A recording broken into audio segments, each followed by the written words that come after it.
Buenas tardes.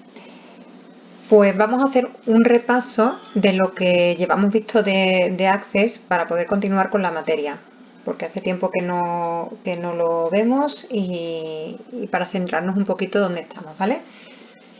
Bien, vamos a hacer un pequeño repaso. Las bases de datos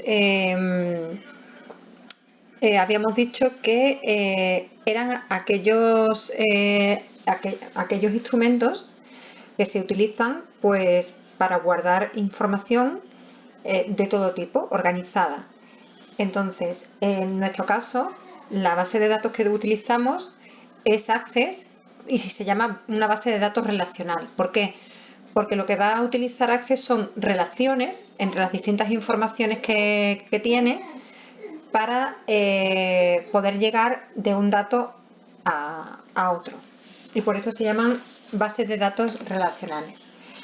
Los conceptos básicos que habíamos visto eran los de fichero o tabla, el registro y el campo.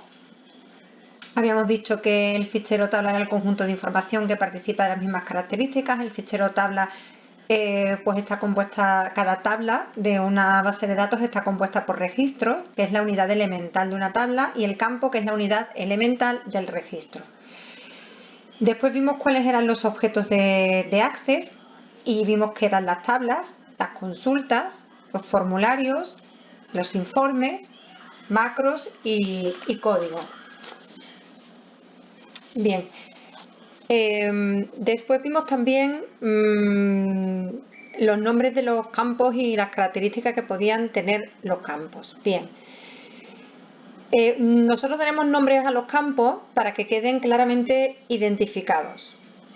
Entonces, un campo puede contener hasta 64 caracteres, incluidos los espacios blancos, números, letras y otros caracteres especiales, pero se excluyen los puntos, los signos de exclamación y los corchetes. Tampoco se puede comenzar por un espacio. ¿Cuáles son los tipos de campos que tenemos? Pues bien, tenemos campos de texto corto, texto largo, número, fecha y hora, moneda, autonumeración, campo sí, no, campo objeto OLE, hipervínculo, datos adjuntos, calculado y asistente para búsquedas. No voy a repetir la definición de cada tipo de campo porque ya lo hemos visto y lo que estoy haciendo es un repaso por todo el libro, ¿de acuerdo? Bien.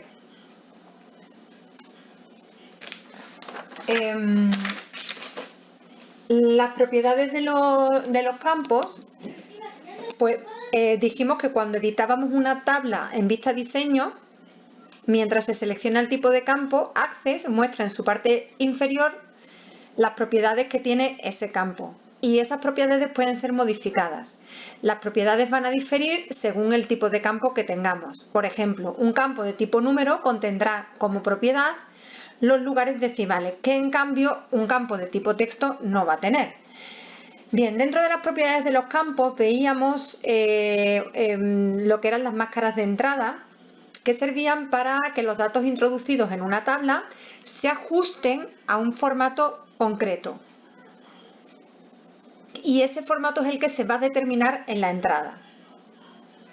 Para hacer las máscaras de entrada, veíamos que en la página 294 del libro, pues tenemos una tabla donde vemos los principales caracteres que se utilizan para crear esas máscaras de entrada, ¿vale?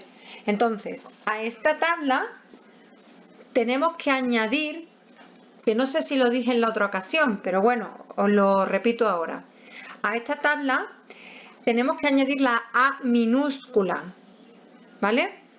Porque la A minúscula va a ser igual que la A mayúscula y la diferencia va a ser que la A minúscula admitirá una letra o dígito que es de entrada opcional, mientras que la A mayúscula admitirá una letra o dígito que es de entrada obligatoria, ¿vale? Es que es una errata del libro. En Access 2016 hace la diferencia entre la A minúscula y la A mayúscula. Aquellos que tengáis un Access inferior, pues no os preocupéis, no tendréis la A minúscula, sino que tendréis directamente la A mayúscula, ¿vale? Esto es para Access 2016.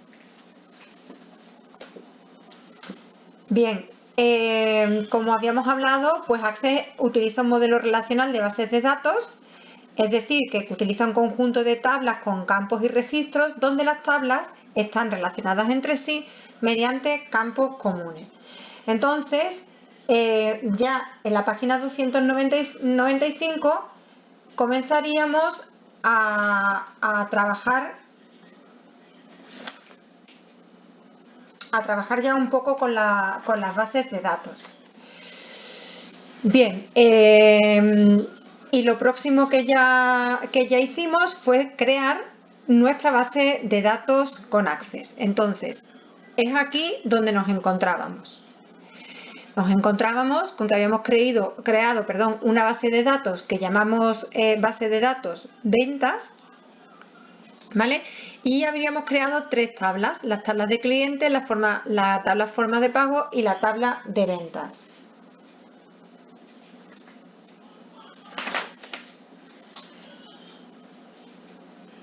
Bien, después de crear estas 3 tablas, que no vamos a repetir cómo se crean, porque para eso ya están los vídeos hechos, y esto es solamente un repaso, vimos también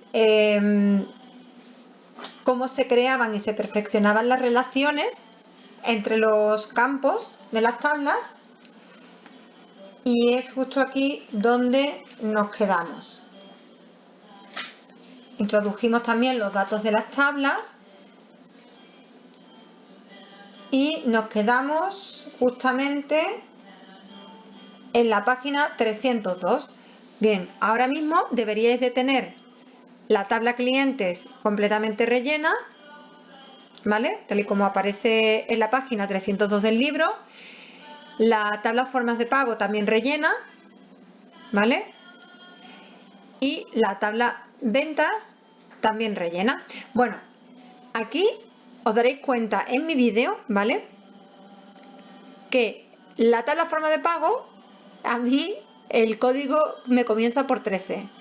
Y en la tabla ventas, el número de ventas comienza por el 5. Ambos deberían de comenzar por el número 1, pero es que, bueno, pues tuve una serie de problemas, tuve que rehacer las tablas varias veces por tonterías, porque introduje un dato en lugar de otro, mezclé algunos datos y las tuve que volver a hacer de nuevo. Entonces, claro, como ya os expliqué en los vídeos en los que explicaba el tema de las relaciones, cuando se cometía algún dato, Access ya los datos autonuméricos los tiene guardados. Y entonces, ¿qué sucede?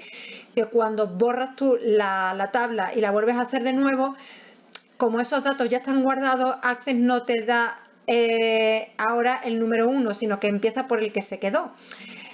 Bien, yo intenté quitar las relaciones, borrarlas, volverlas a hacer de nuevo para que empezara por el número 1, pero no me dejaba hacerlo. O sea, tenía que eliminar de nuevo la base de datos y volverla a hacer de nuevo. Y no me veía con fuerzas ni con ganas, con lo cual esto no es importante, ¿vale? Simplemente que sepáis el por qué en lugar de empezar por 1 empieza por el 5, y en formas de pago porque en lugar de empezar por 1 empieza por el 13, y es porque cometí una serie de errores, intenté solucionarlos y arreglarlos y no hubo forma de que me dejara comenzar por el 1. O sea, al tenerlo como autonumérico me fue pasando de número a número y no me dejó arreglarlo. Pero que esto no es importante, ¿de acuerdo? Esto no va a suponer nada, porque es una forma de organizar autonuméricamente los datos y ya está, ¿vale? Pues nada, en el siguiente vídeo continuaremos con la explicación del temario. Esto hasta aquí el repaso de lo que llevamos visto.